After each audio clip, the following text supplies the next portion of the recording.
Assalamualaikum teman-teman semua, selamat datang di channel ini. Perkenalkan, saya Triwahyuni. Nah, kali ini kita akan belajar tentang pemrograman berbasis objek nih. Nah, buat teman-teman yang belum tahu apa sih sebenarnya pemrograman berbasis objek, nah sebelumnya kita kenalan dulu yuk sama PBO ini. Nah, sekarang kita perkenalan dulu nih sama pemrograman Java. Gimana sih sejarah singkat pemrograman Java? Nah, ternyata bahasa pemrograman Java yang pada awalnya bernama bahasa pemrograman OAK dipelopori oleh James Gosling dan kawan-kawan pada tahun 1991 nih, ketika perusahaan tersebut memulai Green Project atau proyek penelitian membuat bahasa pemrograman yang dapat berjalan di atas berbagai platform. Nah, ini merupakan suatu terobosan yang cukup besar karena sebelumnya aplikasi-aplikasi yang dikembangkan untuk sistem operasi tertentu hanya akan bisa berjalan dengan baik di atas sistem operasi tertentu pula. Dengan kata lain, di masa lalu aplikasi yang ditulis di atas sebuah sistem operasi, misalnya nih kita bikin aplikasi di Windows, nah hanya bisa dijalankan di sistem operasi Windows juga, nggak bisa di Linux atau di sistem operasi lain. Itu zaman dulu ya. Nah, ternyata apa yang dilakukan oleh James Gosling dari Sun Microsystem ini cukup berhasil nih. Untuk versi awal Java di tahun 1996 sudah merupakan versi rilis sehingga dinamakan Java versi 1.0 atau 1.0. Java versi ini menyertakan banyak paket standar awal yang terus dikembangkan pada versi selanjutnya. Terus sekarang kita masuk ke karakteristik pemrograman berbasis objek. Apa aja sih karakteristiknya? Nah, di sini ada 5 ya. Yang pertama enkapsulasi atau encapsulation. Terus ada pewarisan, ada polymorphism, ada abstract dan modularity. Kita masuk ke yang pertama dulu, yaitu enkapsulasi atau encapsulation.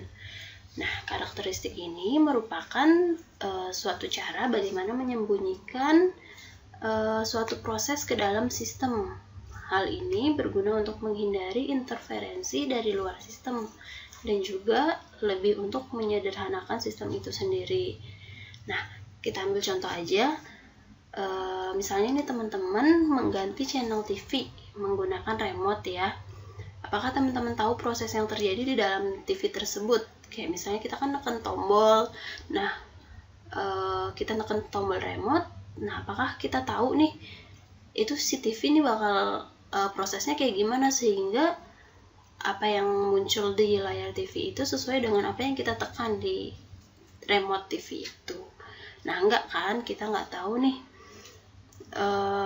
apa sih yang dilakukan oleh si TV itu gitu.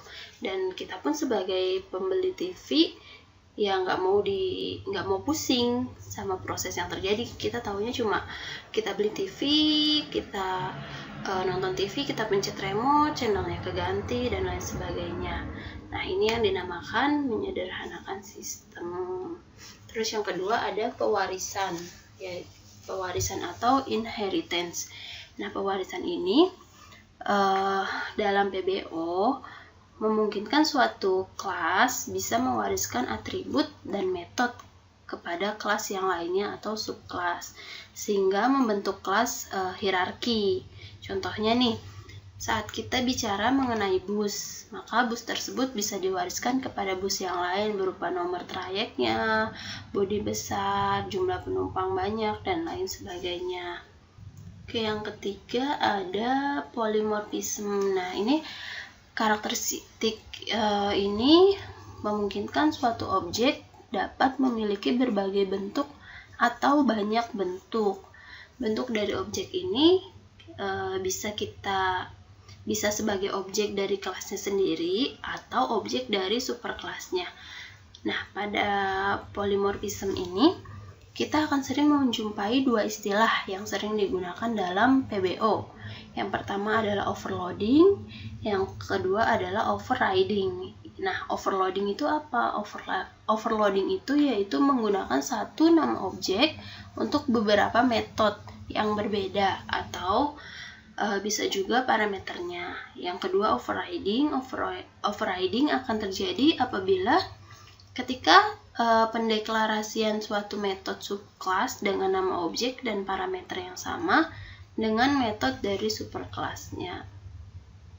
Yang keempat ada abstrak. Nah, abstrak dalam PBO ini dimaksudkan untuk melihat suatu sistem menjadi lebih sederhana atau simple.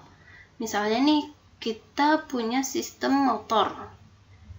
Nah, di dalam motor ini ada terdiri dari beberapa sistem ya, kayak ada sistem rem, sistem pengapian, sistem apalagi gas dan lain-lainnya. Nah, semua sistem-sistem tersebut kalau kita lihat menjadi satu sistem yang lebih sederhana yaitu sistem motor. Nah, ini namanya abstrak.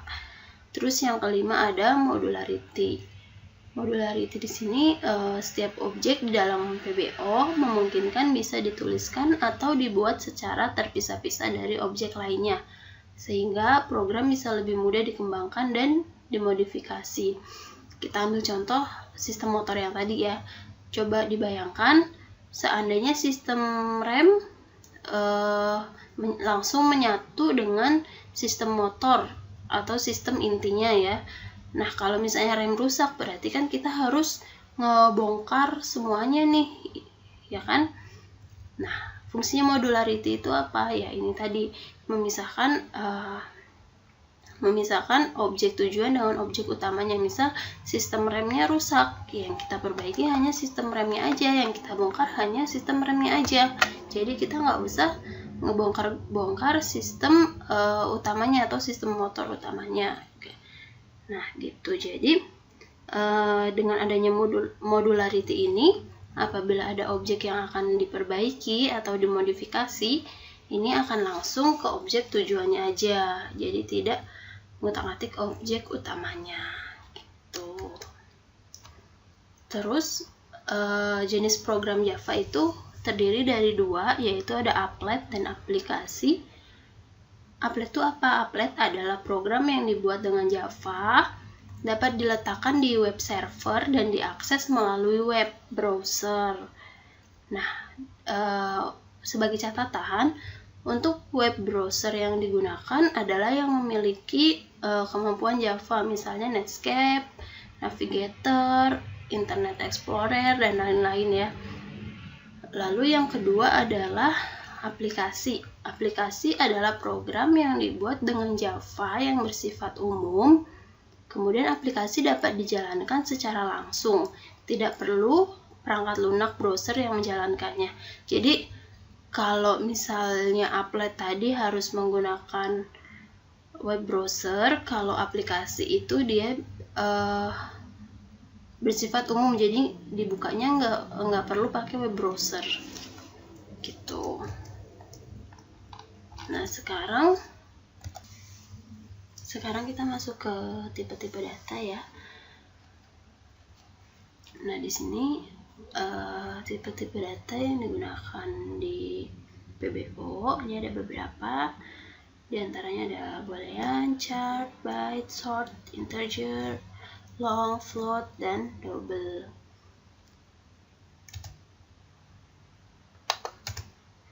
Nah, untuk tipe bilangan bulat atau integer, di sini terbagi menjadi 4. Di antaranya ada byte, ada short, ada integer, dan long. Nah, di sini teman-teman bisa lihat sendiri ya, untuk perbedaannya ada di ukuran dan juga di jangkauannya. Nah, untuk integer ini dia digunakan untuk operasi data bilangan bulat dan perhitungan aritmatika, misalnya penjumlahan, pengurangan, perkalian, dan pembagian. Dan ini hanya untuk tipe-tipe data ini hanya untuk bilangan bulat saja, jadi tidak bisa bilangan desimal gitu.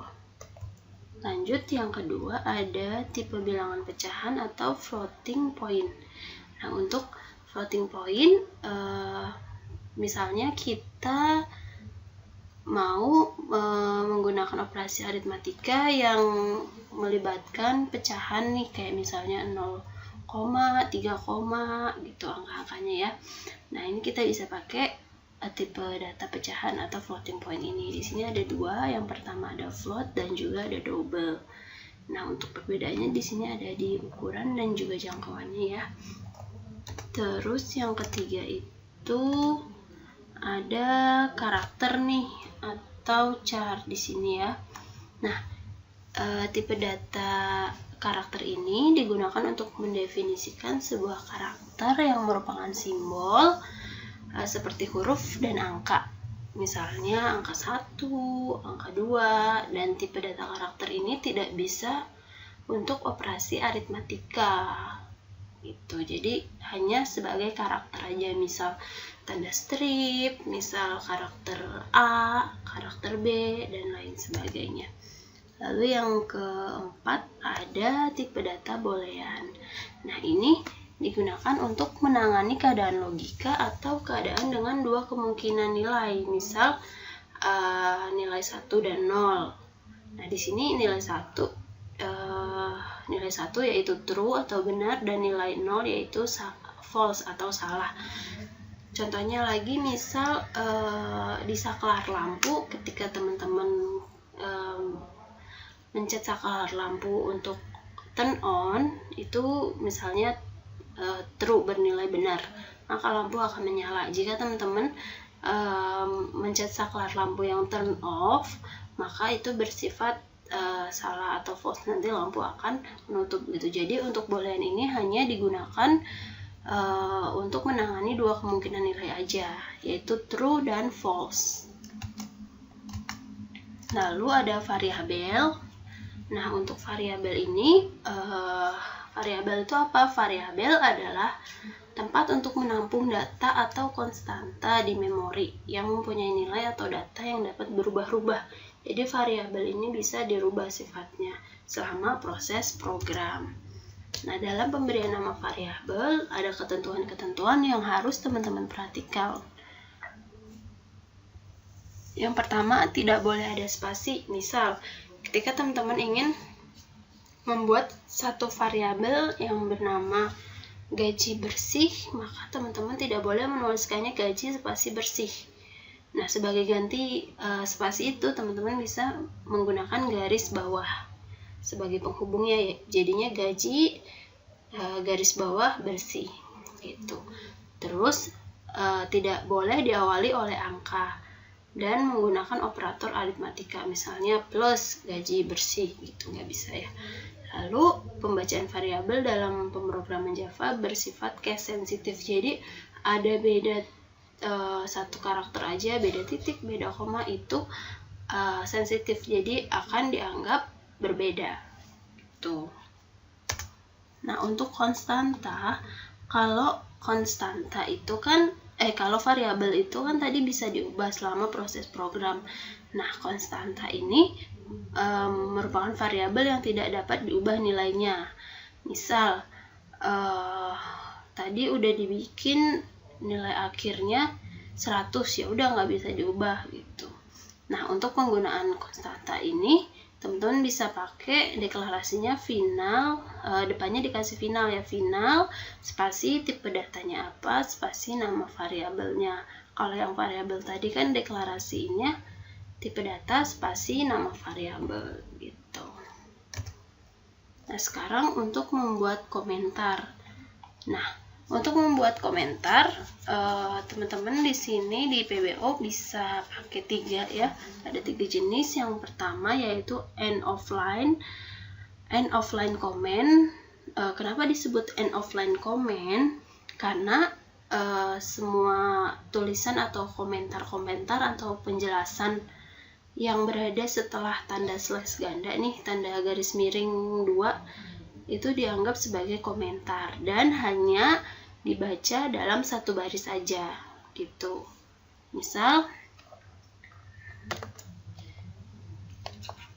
misal teman-teman mau kasih komen, ini adalah komen gitu. Nah, terus nanti ada enter, di sini ada apa-apa-apa. Ini untuk baris yang ini akan dibaca nih sama programnya, karena untuk end of line comment hanya dibaca satu baris aja gitu. Jadi kalau misalnya mau pakai yang end of line comment lagi, ya teman-teman kasih lagi nih slash ganda. Terus yang kedua ada multiple line comment. Nah, untuk multiple line comment ini komentar-komentarnya bisa dipakai untuk beberapa baris gitu, makanya disebut multiple. Nah, cara penggunaannya teman-teman tinggal kasih garis miring, kemudian tanda asterik atau tanda bintang kayak gini ya. Terus teman-teman tulis saja ini adalah komen, tidak perlu dibaca, misal gitu ya, tinggal ditutup lagi nih. Nah, itu. Terus yang ketiga ada Java Doc comment. Untuk Java Doc comment ini juga hampir sama ya kayak multiple line comment ya. Jadi dia dibacanya komentarnya itu untuk beberapa baris juga. Komen yang tidak penting, misal gitu. Tinggal dikasih deh penutupnya, jadi gitu ya. Ini untuk komentar. Kita lanjut lagi. Nah, ini untuk contoh penggunaan variabel konstanta dan komentar nih. Di sini teman-teman bisa lihat nih. Di sini ada slice, lalu ada asterik nih atau tanda bintang. Nah, ini tidak aktif ya, jadi warnanya kayak gini. Karena ini tidak terbaca oleh program, jadi cuma kayak coret-coretan, kayak catatan gitu lah, kayak catatan kaki gitu. Nah, ini namanya komentar yang multiple line nih. Ini terus di sini ada deklarasi nih, ada integer, spasi, jari-jari. Ini ada deklarasi variabel, tipe datanya integer, kemudian nama variabelnya jari-jari. Terus di sini juga ada final atau final ya. Final spasi double spasi PI sama dengan 3,14. Nah, ini adalah konstanta. Ini konstanta. Jadi yang integer sama double ini adalah variabel, tipe data spasi variabel atau deklarasi variabel ya ini ya. Kemudian yang final spasi double dan seterusnya ini adalah konstanta, deklarasi konstanta. Nah, perlu diperhatikan ketika teman-teman menuliskan di Java ini diakhiri dengan titik koma ya, selalu diperhatikan titik koma, titik koma, titik koma. Nah, ini pemberian nilai di variabel. Ini kan tadi jari-jari, ada nama variabelnya jari-jari sama dengan 30, berarti nilai dari si jari-jari ini adalah 30 gitu. Nah, nanti hasil yang akan muncul adalah seperti ini, keliling lingkaran sama dengan 188,4. Oke teman-teman, thanks for watching. Terima kasih sudah menonton video ini. Untuk selanjutnya kita akan instalasi untuk Java-nya ya. Video instalasi akan saya upload di video yang terpisah ya. Nanti linknya saya kasih di description box-nya. Oke, jangan lupa di like, komen, dan subscribe. Assalamualaikum.